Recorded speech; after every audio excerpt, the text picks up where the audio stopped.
கர்த்தருடைய நாமத்துக்கு மகிமை உண்டாகட்டும். இந்த வேளையிலே ஆண்டவர் நமக்கு தியானத்துக்காக கொடுக்கப்பட்ட காரியங்கள் ரோமருக்கு எழுதின நிருபம் 8ஆம் அதிகாரம் 1வது வசனத்திலிருந்து நாம் தியானித்து பார்க்கும்போது, ஆனபடியால் இயேசு கிறிஸ்துவுக்குட்பட்டவர்களாய் இருந்து மாம்சத்தின்படி நடவாமல் ஆவியின்படியே நடக்கிறவர்களுக்கு ஆக்கனை தீர்ப்பு இல்லை. மாம்சிகத்திலே நாம் நடக்கிறவர்களாக இந்த உலகத்துக்குரிய காரியங்களிலே செயல்படுகிறவர்களாக இருப்போமானால் நிச்சயமாகவே நமக்கு ஒரு ஆக்கனை தீர்ப்பு உண்டு. ஆனால் நம்ம ஆண்டவர் சொல்கிறார், மாம்சத்தின்படி நடக்காம ஆவியின்படி நடக்கும்போது நம்ம ஆக்கனை தீர்ப்பு இல்லை. ஆவிக்குரிய காரியங்கள் என்ன என்று சொன்னால், கிறிஸ்து இயேசுவினாலே ஜீவனுடைய ஆவியின் பிரமாணம் என்னை பாவம் மரணம் என்பவைகளின் பிரமாணத்தை விட்டு விலக்கி பார்க்கிறது. பாவத்தில் இந்த ஆவியின் பிரமாணம் என்னன்னா, மாம்சத்துக்குரிய பிரமாணம் பாவம், மாம்சத்துக்குரிய பிரமாணம் இந்த உலகத்துக்குரிய காரியம்.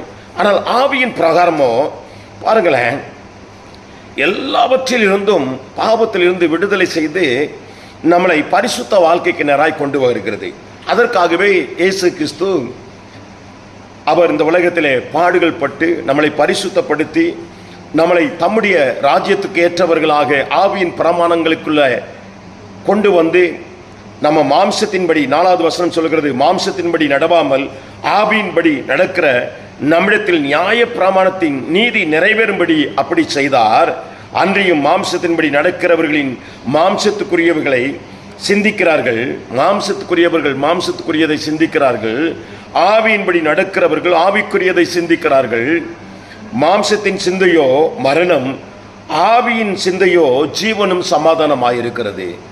ஆவிக்குரிய ஒரு சிந்தை உள்ளவர்களாக, ஆவிக்குரிய ஒரு பரிசுத்த வாழ்க்கைக்குரிய நபர்களாக நாம் மாறுவதற்காக இயேசு இந்த நாளிலே அவர் தம்மை தாமே ஒப்பு கொடுத்து அவருடைய திரு ரத்தத்தினாலே, அவருடைய சொந்த கிரயத்தினாலே நம்மளை பரிசுத்தமாக்குதலை நமக்கு ஆண்டவர் கொடுத்திருக்கிறார். இந்த 2 நாளிலே, இந்த முதல் நாளில் தேவனாகிய கர்த்தர் இந்த தியானத்திலே நான் பரிசுத்த வாழ்க்கையிலே நான் வாழ வேண்டும், நான் தேவனுடைய தகுதி உள்ள ஒரு பாக்கியம் உள்ளவனாக இருக்க வேண்டும் என்று சொல்கிற அத்தனை நபர்களுக்கும் தேவனுடைய தயவு கிடைக்கும். கர்த்தாவே, இந்த தியானத்தின் நாளிலே நீர் கூட இருந்து வழிநடத்துங்க, பெரிய காரியங்களை செய்யுங்க.